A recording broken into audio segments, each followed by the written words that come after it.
Well, hello everybody.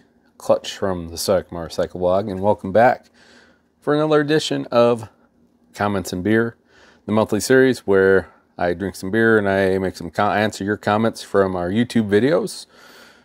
Happens first Thursday of every single month, just at the normal time, 7 p.m. Mountain Time or Denver time, if that's easier for you to remember. But here we are. Speaking of that, it is almost November. I'm actually recording this for you on November 31st, on October 31st, Halloween evening. That's why I'm a little bit more, probably a little quieter than usual.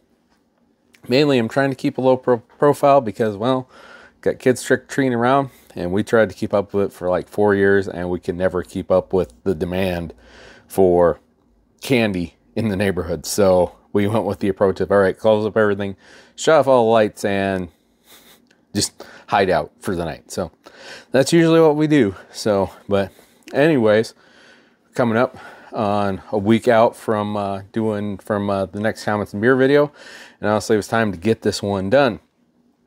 Now, by the time you see this, of course, in the States, our election will be over finally. I mean, who knows what it's going to turn out or how it's going to turn out. So I guess we'll find out then. But anyways, well, now I normally say let's meet the star of the show, and I'd show you some cool beer from a brewery around here, but unfortunately, I got Miller Lite for you tonight. So I know I've compromised my integrity because I always said I would just do craft beer. Well, sometimes you just forget about it, and yeah, it doesn't work to get the craft beer. So you just say heck with it because you got 18 Miller Lights worth of a 24-pack of Miller Lite that you got paid for doing brake job on a vehicle past weekend to drink. So that's what we're doing. So,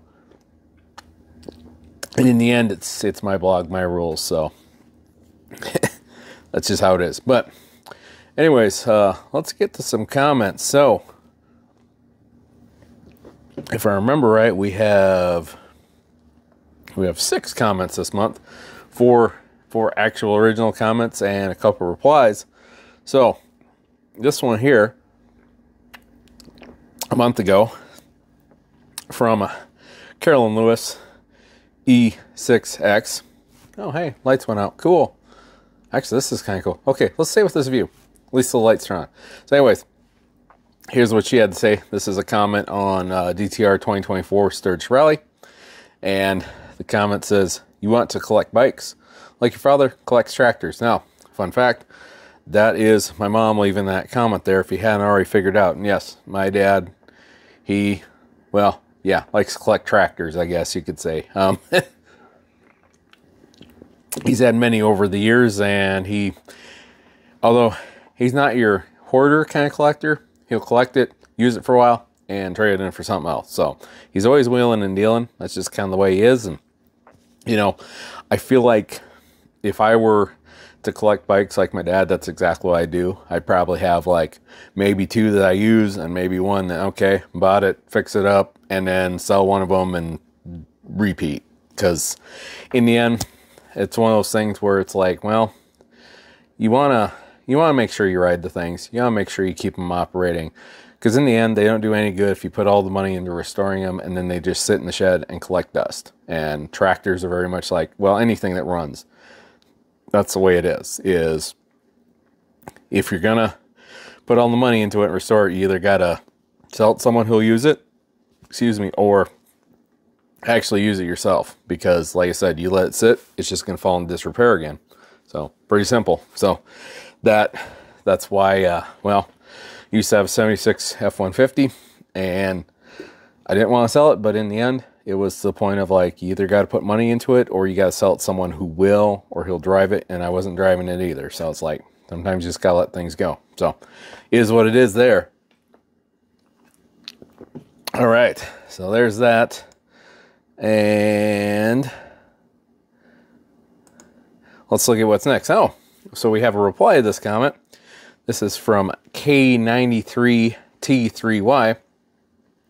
And she replies, we don't have the storage space. And laughing. Now I say she because that is, well, that is the executive producer.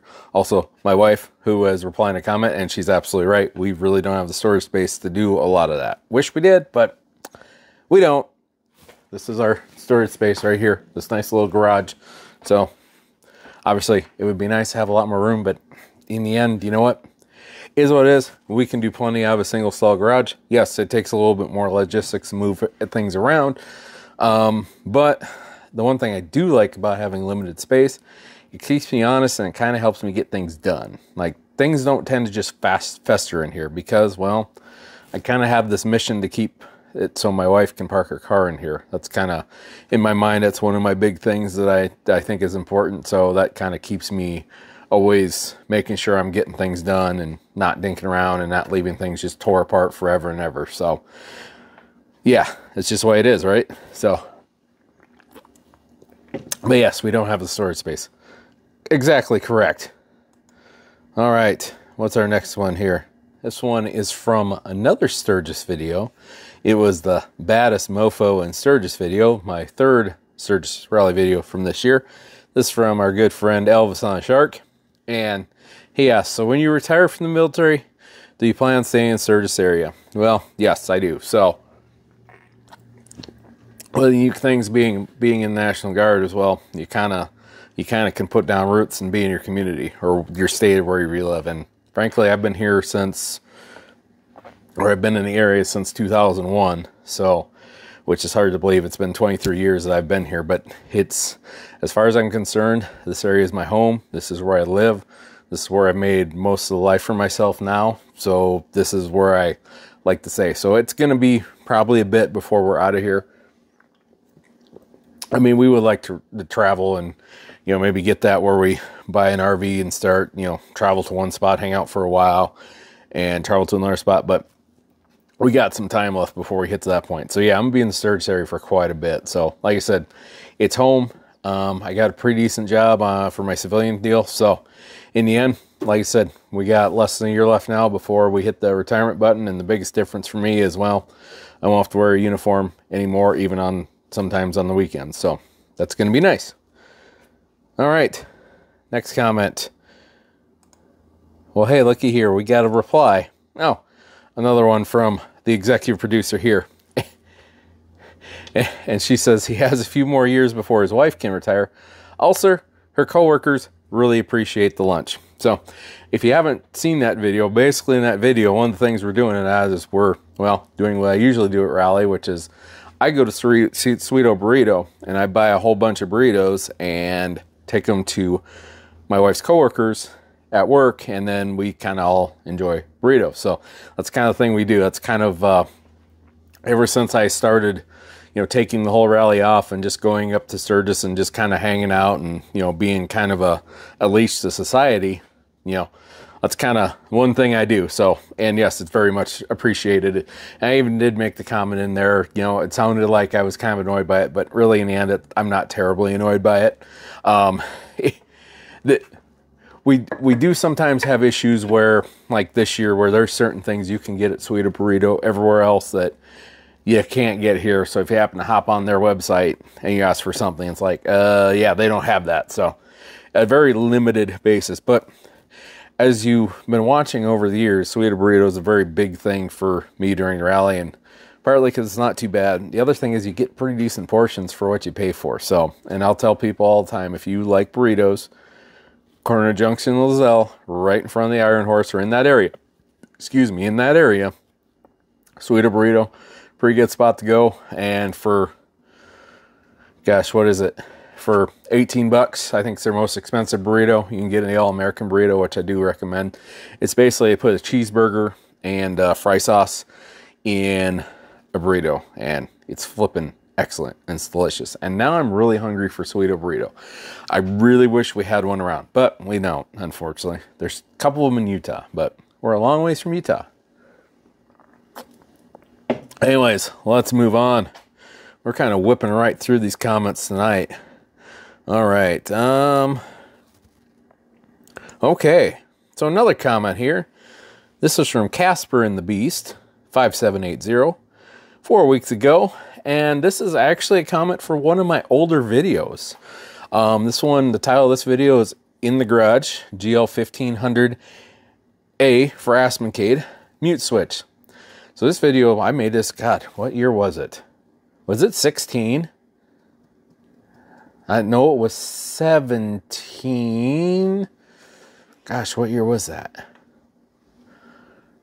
18. Yes, it was. Geez, I keep losing my train of thought. Yes. Okay, yes, this was in 2018. So this was in September of 2018. Essentially what happened was I'm going down the road, and this is when I had my 1500, and all of a sudden the mute button comes on the radio, and it's not like mute silent. It's like kind of weird, like feedback. It was just a weird deal. And so I'm like trying to figure things out, and I hit a bump and it goes back off. I'm like, okay, cool. Well then, actually this started in the summer. Well then as the summer went along, it would do that, and I just smack the side of the radio panel. It'd come right back.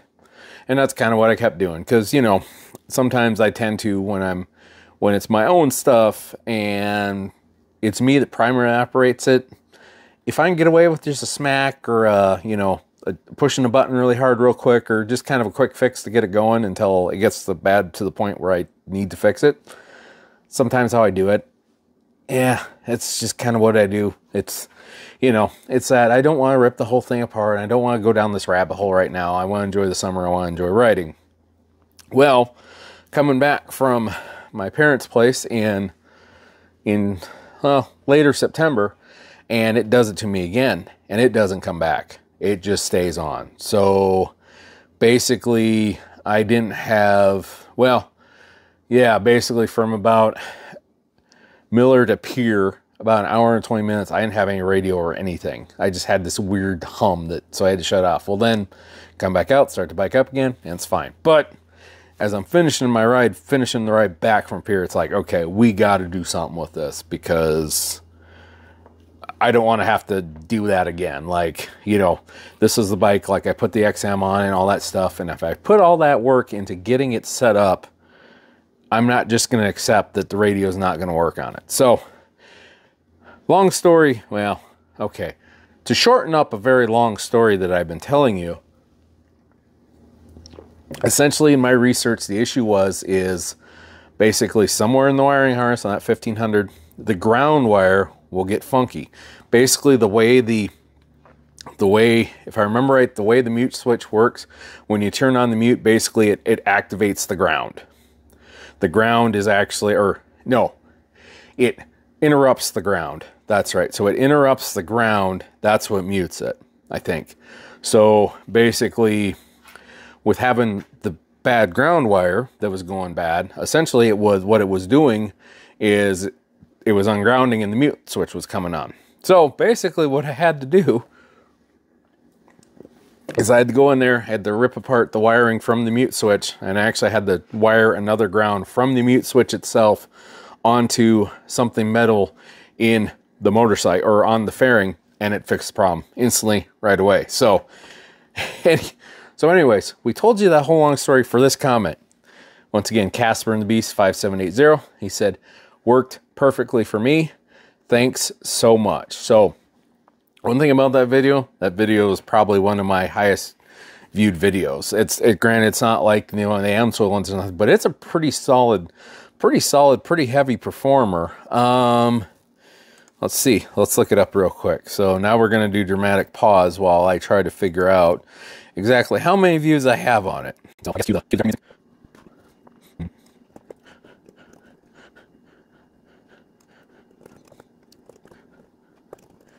There it is. Okay, so we're back. All right.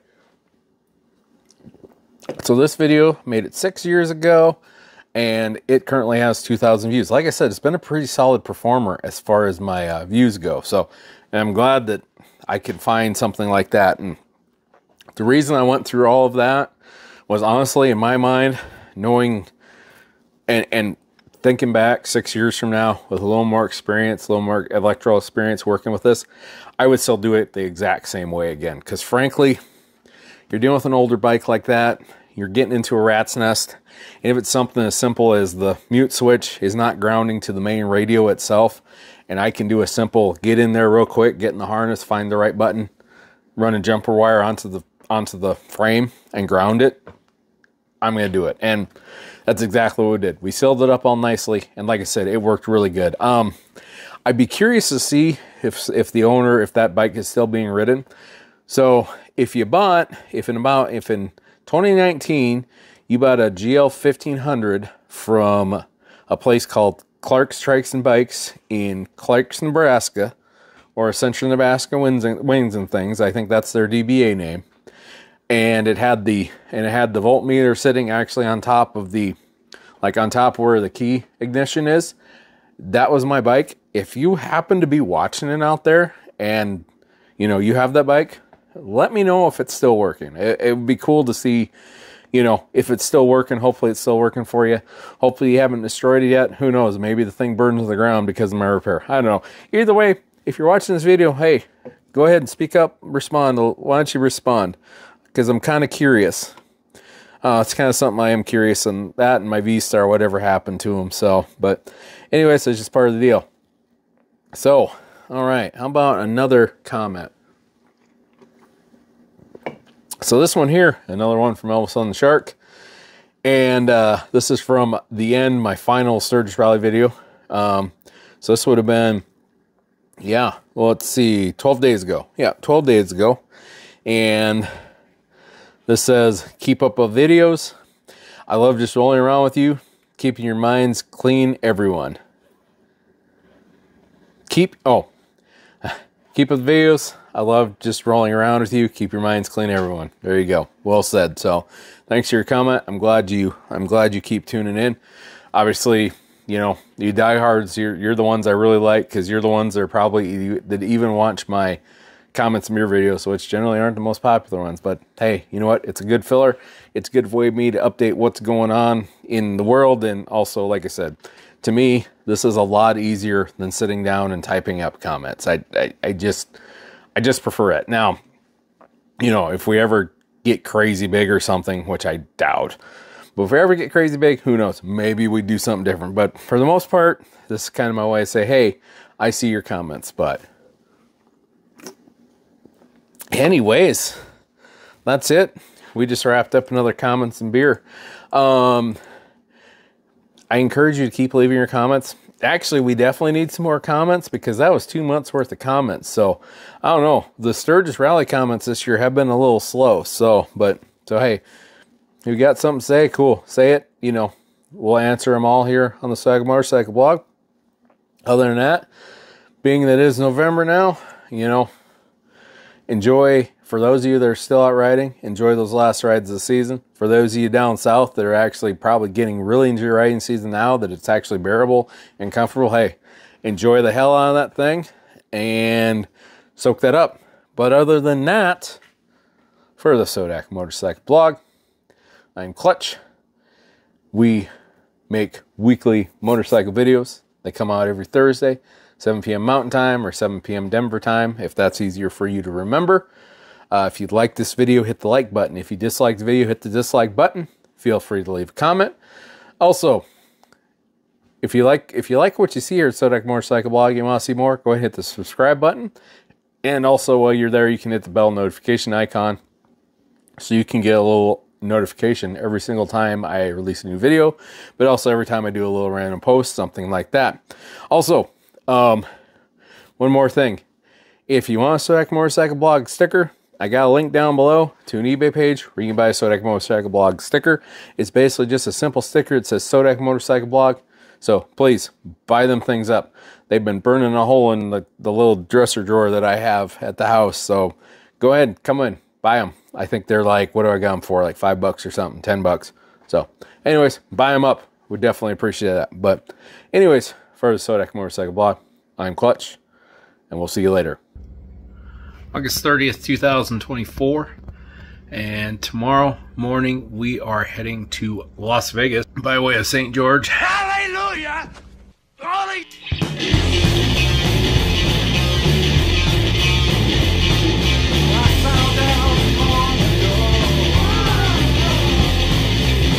There you go, Arizona. Thank you, Google.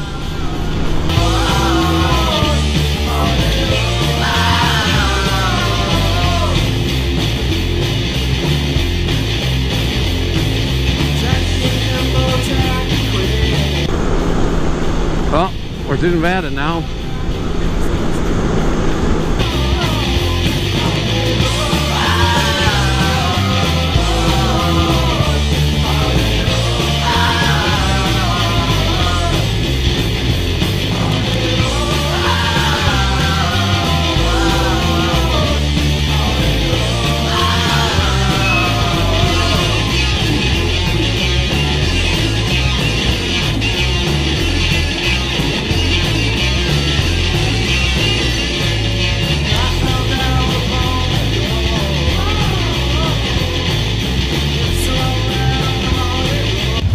We'll see you in a few days there, Goldwing. Well, the hits just keep coming on this stupid effing trip. So now I have a bike that I'm locked out of. First things first, my keys are back. I got them back in my hands where they belong. I'm ready to go home. It's just me going home with you.